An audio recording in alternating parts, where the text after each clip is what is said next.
Hello and welcome to the talk with Tariro. We are still continuing with our COVID-19 series where we have adult rep clinic who have really given it to us to say we would want to play a part in ensuring that Zimbabweans are empowered with information that will enable them to make informed decisions when it comes to COVID-19, as well as coming up with coping mechanisms on some of the challenges that we face on a day-to-day basis as COVID-19 wreaks havoc globally.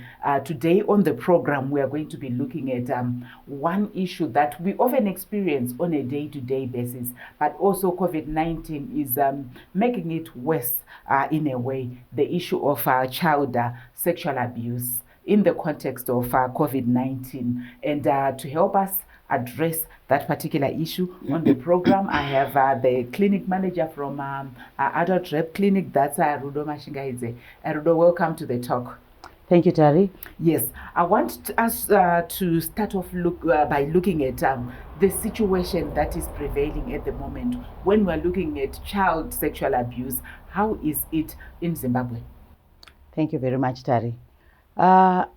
Our figures of child sexual abuse, I will not specify an actual figure, but in terms of ratio, at least 70% of the sexual abuse cases that we attend to are of children. And by children in this regard, I mean those under the age of 18. But as early as 3 months, you have somebody coming in reporting of having been sexually abused. So it's dismal. One is already one too many. Yes. And maybe for people to get an understanding, a real appreciation, when we are talking about child sexual abuse, what exactly are we talking about?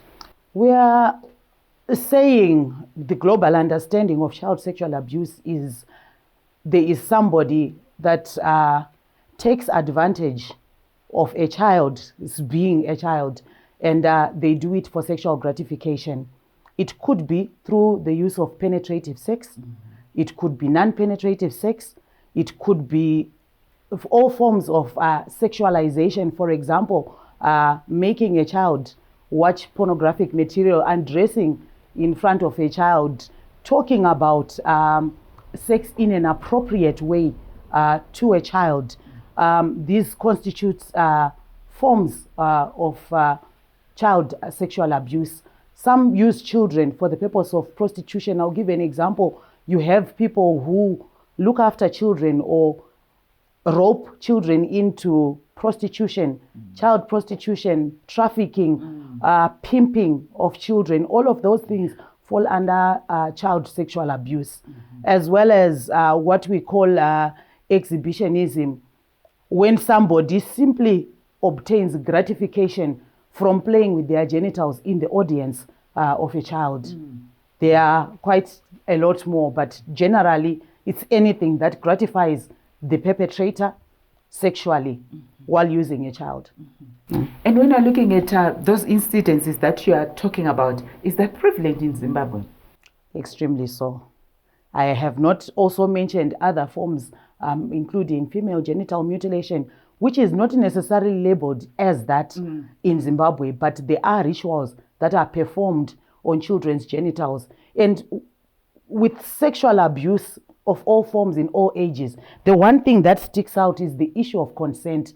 Now we need to appreciate that a child, by virtue of being a child, needs to be able to first comprehend whatever procedure it is, for them to be able to give consent, be it informed or otherwise. So by virtue of being a child, the level of understanding of what exactly is being done is very low or absent. Yeah. And so there is no consent. And these children are being made to perform or are having procedures performed on them which damage or enhance genitals. But we regard that as well as child sexual abuse. And it is quite prevalent in Zimbabwe, in religious sectors, in cultural sectors as well.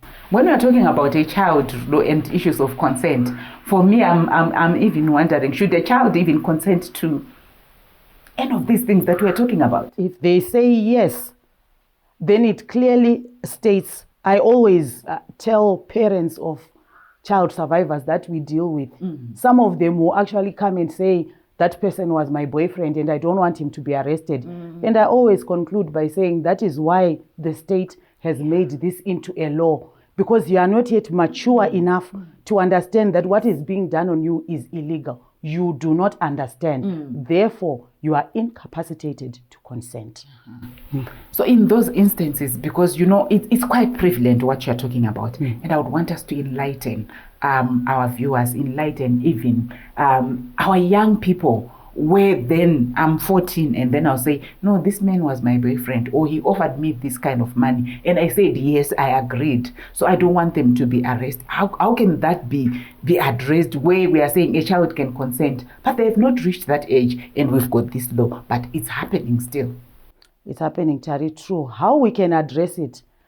In Zimbabwe, any child under 16 who engages in any form of sexual act is considered a survivor of child sexual assault. And anybody that performs that sexual act with that child is considered a perpetrator, a criminal, to be precise. And that is a case for the courts to deal with. We encourage people to seek the services of the Department of Social Welfare. They will mitigate, because the law in Zimbabwe states that once a child is born, the child is first property, if I may say, of the state before of the parents. So even when parents are absent, that child belongs to the state, and the state is responsible for safeguarding that child's, even their sexual rights. So these are cases that we refer to social welfare. That's quite interesting. And when you put COVID into the system, now we know people are talking about, we do not have food, we do not have whatever different resources. And really people are actually taking advantage to abuse children in the name of providing them with relief. Join us after the break. We'll continue discussing this touchy subject, which is quite prevalent in our communities.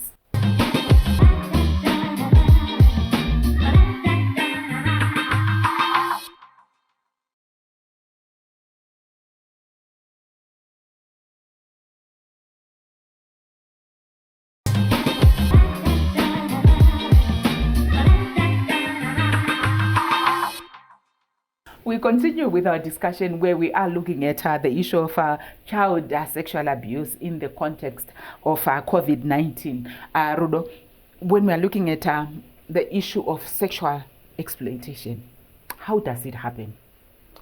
Sexual exploitation occurs in different forms. For starters, we have already covered the issue of consent, that a child is not consenting. And even if somebody argues that we spoke and they agreed, it's not legally viable. Yes. But in this case, we have instances in which, for example, a child may visit an aunt and be told that for us in this COVID era to survive, this is how we are going to survive. When my men come in, you need to take some of them. There's a lot of child exploitation going on. Vana vari kupimpwa. You get somebody who goes and takes a child from the village in the guise of giving them a better life in town. But they are brought into town and they are taught, groomed, cultured, socialized to give themselves in sexual acts to gratify older men for a fee, and very often a fee that is paid to this gatekeeper aunt or older women. Also, another form of child exploitation is in the form, again in the context of COVID and hunger wars, etc. You get instances where panoitwa early marriages. Yes. Some call it kuzvarirwa, takupai mombe chitipai mudzimai wedu, kana kuti takambokupai mombe chigarai mangotipa mudzimai wedu. Those things are still happening in our Zimbabwean society right now, and these are forms of child sexual exploitation. Yes. So when all these forms of exploitation, they're happening, they're prevalent in our communities, what can communities do? Well, number one, these things actually never happen in secret. Yes. Kashoma kuti pane kamwana kanonzi kamai kepamba apa. Kazhinji kacho, some of these instances occur in a polygamous marriage even, thereby exposing that child to sexually transmitted infections, pregnancies where a child is unable to carry, and all of the hardships. And very often the community is aware, but people tend to want to protect neighborliness. Yes. To the extent that they prefer to zip their mouths and say, hatipindiri munyaya dzepa next door tinozogarisana sei. In the same way, women, vana amai, aunties also partake in this protection of the perpetrator in such a way that mudzimai anogona kuziva kuti mwana wangu ari kuzviitwa nemurume wangu, maybe nditete, or maybe it's me, a mother, and my husband is doing this to our own biological daughter. Kana zviri kuitika izvi, munonzwa mudzimai achiti, I want to protect my marriage, ndinozoenda kuprega tingovhara, I want to protect my husband. So we are saying muma communities these things are known. Do you know that the ZRP and VFU department, they have my box, my suggestion box dotted around in communities that are existing to this day. Yes. Kune ma phone numbers ZRP, kune ma phone numbers, ma toll-free numbers, ana childline, edu isusu aki, musasa. There are so many toll-free numbers, and I believe ukangwana number ya unengo wawana. Call. You want to protect your neighborliness. Understood. But call and say, veduwe pa next door peduka, pane kamwana kari kumuka kachikwesha mapoto, kari kutonzi ndo amai vanyowani. Report it. Talk about it. Kana tichisangana muchechi kuzvina, where women meet, especially women, wherever we meet, let's talk about it. Women, we have tactics, Dari. Tinogona kutovhara nyaya tichitaura nechibhendi kusvikira the one who is involved ari kukanganisa akunyara. We are passing a message. There are ways in which we can report these things. We have brave women who have come to the extent yekuti anosvika almost pakutoba mwana wevaridzi omhanya naye achiuya nerweseri kuclinic, and they will tell you kuti if you do not handle this case today, I am done for, because I cannot go back to the community. I have been seen walking out of that house with this child, but in the night I cannot sleep watching these things happening. So we are encouraging the communities, munozviziva, talk about it, speak out pazvaitikira pamazoonera, rather be wrong. Zvazobuda. And dzimwe nguva, what is important for us to know is a child could disclose a sexual assault. It's not easy. Tati zviri kuitwa nemunhu that they trust. This is being done by somebody that has power over them. This is an authoritative figure. So this person is subdued when this is happening. So it's not easy. But sometimes when the whistle is blown and this whole issue blows out of proportion, it's a breakthrough for the child. So we are encouraging communities, let's talk about it, let's report it. Ngatikande matsamba ma suggestion box mazwana, we've got social media for those that can. Kandai report, patinoita makuwa, ngatite makuwa tichitaura zvinhu zvinosavor these children that are vulnerable. You briefly talked about the issue of child marriages. You know, it's one issue that's quite prevalent, not just in Zimbabwe, but in Africa. It's a major issue.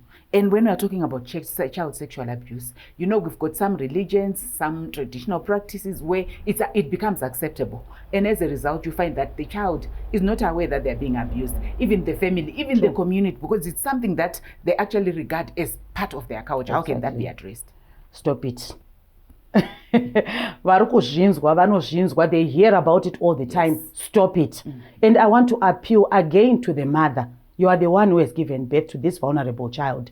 Stop it. If it will cost you your marriage, do it, because this child will appreciate you better in later life. We have children who are dysfunctional in their adult life today. And one of the common things that they say is, when it happened, my mother kept quiet. Stop it. We are going into these communities with outreach programs, talking to churches, talking to all sorts of religions. The word is out there, but we need also law enforcement to assist us in stopping these practices. Definitely we need law enforcement agencies, but like what Rudo is saying, whenever you see a child marriage, I don't even want to call it a marriage. I think I've said it in a previous episode some time back. There is no marriage with a child. That's just abuse, and it has to be stopped. Yes, we know COVID is here and it's exacerbating all these ills when they are happening within our communities, but let's stand our ground. Yes, even though we are being told let's limit our movements, but our law enforcement agencies are actually there to be assisting us. We have our partner organizations as well who are there to be assisting us. Let's ensure that we seek these services. We are going to be putting numbers for you to actually call whenever you feel I've been abused. You know, a child, a woman who's being abused. You can use those numbers and get the assistance. Join us after the break.